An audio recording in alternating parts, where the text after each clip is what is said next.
In this video, I'm going to show you how to open multiple charts on Tradingview.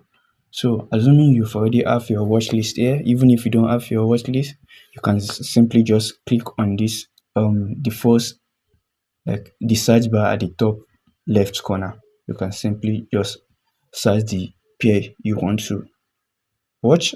So now what you're gonna do is click on this plus icon at the top left corner.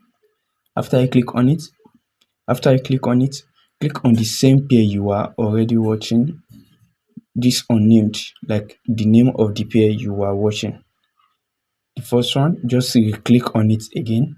So as you click on it, same pair will show. Probably it will show the same pair you were already watching.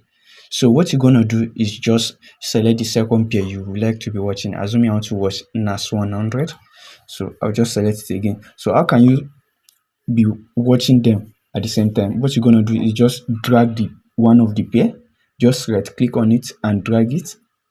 As you can see, that separate each other. So what you're gonna do is just click on it, then press window plus left icon, like let's left arrow at your right hand side, window and left, then window and right, or you can just simply just click on the second chart you want to view. In my own is Euro USD, and here as you can see, you will be able to view both the NAS 100 and Euro USD at the same time. You can simply just like remove the watch list. As you can see, I've removed it. So yeah, that's it, and hope this video was helpful. Please kindly like and subscribe to this channel. Thank you for watching.